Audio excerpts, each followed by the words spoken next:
Some recipes should never be prepared. Some ingredients should never be sourced. What I was asked to cook for Ellen DeGeneres' private lunch party in January 2022 wasn't just unusual cuisine. It was preparation for something that still makes me wake up screaming at 3 a.m. Before they erase my catering license, before my name disappears from every vendor database like the others who've spoken out, you need to understand something about what celebrities actually consume when the cameras stop rolling. It's not about organic vegetables or celebrity chef trends. It's about feeding appetites that normal humans don't possess. Drop a comment and let me know where you're watching from.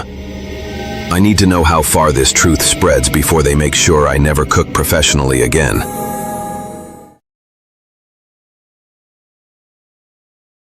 I've been a private chef for 15 years, catering exclusive events for A-list celebrities, politicians, tech billionaires, people whose names you'd recognize immediately.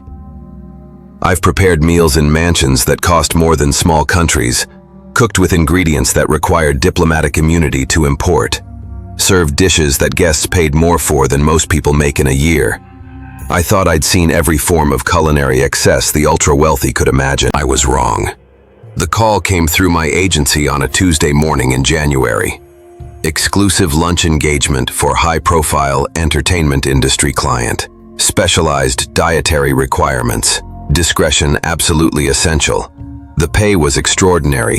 $50,000 for a single afternoon's work, plus expenses and a confidentiality bonus that would cover my daughter's remaining college tuition.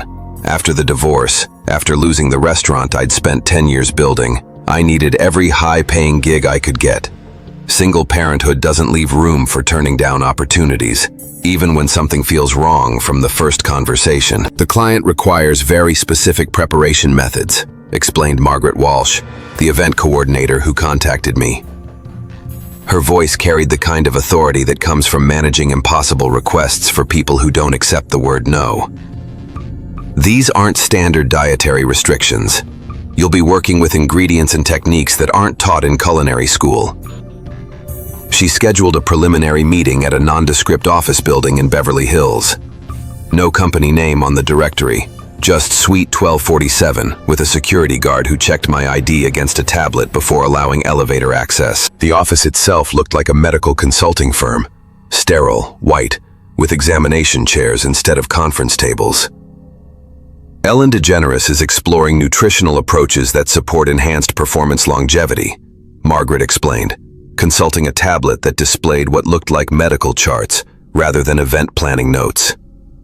She's working with specialists who've developed preparation methods that optimize nutrient absorption for individuals with elevated metabolic demands. Enhanced performance longevity. Elevated metabolic demands. The terminology sounded more medical than culinary, but celebrities often worked with nutritionists who use scientific language to justify expensive dietary programs. What kind of ingredients are we talking about? I asked. Margaret handed me a shopping list that made my blood run cold.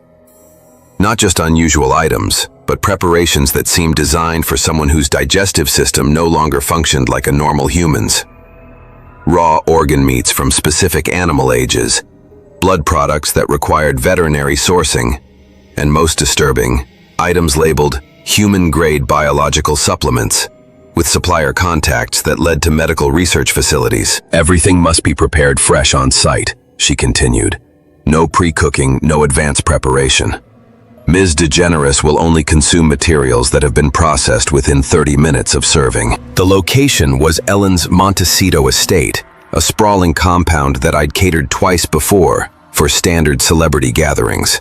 But this event wasn't in the main house or the usual entertainment areas. I was directed to a separate building on the property that I'd never seen during previous visits, a converted medical facility that looked more suited to surgical procedures than lunch service. The kitchen had been modified with equipment I didn't recognize, industrial-grade meat processing stations, temperature-controlled storage units marked with biohazard symbols, and preparation surfaces that looked designed for veterinary surgery rather than culinary work. The ventilation system was operating at hospital-level filtration, suggesting whatever I'd be preparing might produce fumes that required special handling. The guests have very particular dietary needs, explained Dr. Patricia Kellner, who introduced herself as Ellen's nutritional consultant. She was a tall, severe woman in her 60s who moved with the precision of someone accustomed to handling dangerous materials. What you'll be preparing today represents months of research into optimized nutrition for individuals undergoing biological enhancement processes. Biological enhancement processes. The terminology was becoming more medical with every conversation, but I needed this job too much to ask questions that might get me dismissed before the event started. The guest list was small, only 6 people, but the preparation requirements were unlike anything I'd encountered in 15 years of celebrity catering. Each guest required individualized meals based on what Dr. Kellner called metabolic compatibility profiles, with ingredients sourced from suppliers I'd never heard of, and preparation methods that seemed designed for laboratory work rather than fine dining. Guest number 1 requires type O negative blood products, heated to exactly 98.6 degrees, mixed with protein concentrates derived from cardiac muscle tissue. Dr. Kellner read from a tablet displaying medical charts. Guest number 2 needs neural tissue preparations with specific neurotransmitter enhancement compounds. I stared at her in horror.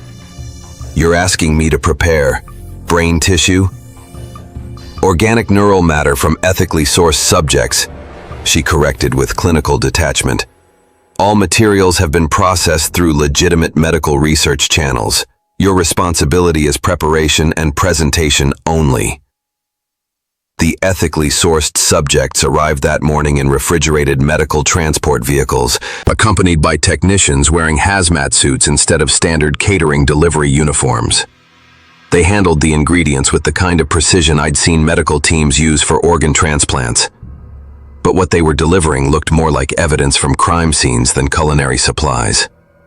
The neural tissue came in containers labeled with what appeared to be patient information: ages, medical histories, date of death, cause of termination. Young people, all of them, with death certificates indicating voluntary participation in medical research programs. But the most disturbing items on the ingredient list were the biological enhancement supplements that arrived separately in containers that required specialized handling equipment, fluids that glowed with their own light, tissue samples that seemed to move independently, and most horrifying, what the delivery documentation described as consciousness preservation extracts. What exactly am I preparing? I asked Dr. Kellner as I examined ingredients that definitely weren't found in any legitimate food supply chain. Nutritional optimization for post-human metabolic requirements, she replied matter-of-factly. Ms. DeGeneres and her guests have undergone biological modifications that require specialized dietary support. Standard human nutrition is no longer sufficient for their enhanced physiological demands. Post-human metabolic requirements, enhanced physiological demands. I was being asked to prepare meals for people who were no longer entirely human. But I had college tuition payments due in 2 weeks, and my daughter Emma was counting on me to provide for her future. So I followed the preparation instructions, even though every instinct told me I was participating in something that violated every principle of human decency. The cooking process itself was unlike anything taught in culinary school. The neural tissue had to be prepared using electromagnetic heating that activated specific neural pathways, creating brain matter that showed signs of electrical activity even after cooking. The blood products required precise temperature control to maintain cellular integrity, suggesting they were being kept viable for biological absorption rather than digestive processing. But most disturbing was the consciousness preservation extract, which had to be mixed with the other ingredients using equipment that monitored quantum-level energy fluctuations. As I worked with it, I could swear I heard whispers, faint voices that seemed to come from the extract itself, speaking words and languages I didn't recognize. That's normal acoustic phenomenon, Dr. Kellner explained when I mentioned the sounds. Consciousness preservation technology sometimes retains neural echo patterns. The voices you're hearing are residual electrical activity from the extraction process. The extraction process. These weren't just biological supplements. They were harvested consciousness patterns from people who died to provide enhancement materials for Ellen and her guests. As I completed the meal preparation, Following instructions that read more like medical procedures than recipes, the guests began arriving through the facility's private entrance. I recognized most of them, major figures in entertainment, politics, and technology, but they moved differently than when I'd seen them in public appearances. Too fluid, too coordinated, like they'd gained physical capabilities that normal humans don't possess. Their eyes reflected light in patterns that didn't look quite natural, and when they spoke, their voices carried harmonics that made my teeth ache. Ellen arrived last, but she looked different from her public appearances. Her skin had a luminescent quality, like light was emanating from beneath the surface. When she moved, it was with predatory grace that suggested enhanced reflexes and coordination. "Everything smells perfect," she said, examining the prepared meals with eyes that held depths no human gaze should contain. "Dr. Kellner, have you explained to our chef what she's contributed to today?" "She understands the nutritional requirements," Dr. Kellner replied. The consciousness preservation extracts were particularly well integrated. Ellen smiled, but the expression never reached those strange, luminous eyes. "Today marks 6 months since our enhancement procedures were completed. This meal will determine whether the biological modifications have been successful, whether we can maintain post-human capabilities without ongoing medical intervention." Post-human capabilities. I was serving food to people who'd undergone procedures designed to make them no longer human. The consciousness extract should provide the neural energy needed to sustain enhanced cognitive function, continued Dr. Kellner, consulting readings from monitoring equipment I hadn't noticed during meal preparation. Each guest will absorb awareness patterns from multiple subjects, increasing their processing power and intuitive capabilities. As they began eating, I watched in fascination and horror as their physical transformations became more pronounced. Their skin took on that same luminescent quality I'd seen in Ellen. Their movements became more fluid, and most disturbing, their eyes began reflecting light in geometric patterns that definitely weren't human. But it was their conversation that made me realize the true scope of what I'd been asked to facilitate. "The consciousness harvesting program has exceeded projections," Ellen was saying, her voice now carrying multiple harmonic frequencies. "We've processed over 200 subjects in the past year, with extraction efficiency improving with each procedure." "The entertainment industry provides excellent cover," replied another guest I recognized as a major studio executive. "Missing persons from fan events, aspiring actors who disappear from auditions, people who trust the system enough to volunteer for what they think are legitimate opportunities." They were discussing systematic consciousness harvesting, using the entertainment industry to identify and acquire victims whose awareness could be extracted and consumed by people who'd undergone enhancement procedures. "The preservation technology allows us to maintain multiple consciousness patterns simultaneously," Dr. Kellner added. "Each extract contains awareness from dozens of subjects, providing exponential enhancement to cognitive capabilities. As they consumed the meals I'd prepared, their transformations accelerated. Not just physical changes, but mental expansion that was visible in the way they processed information, communicated with each other using concepts that normal humans couldn't comprehend." "Our chef has done excellent work," Ellen said, looking directly at me with eyes that now held patterns of light that hurt to observe directly. "Dr. Kellner, please ensure she receives the standard post-event protocol." Standard post-event protocol. I understood immediately that I'd seen too much, knew too much, represented a security risk that required management. "Of course," Dr. Kellner replied, pulling medical equipment from a cabinet I hadn't noticed during meal preparation.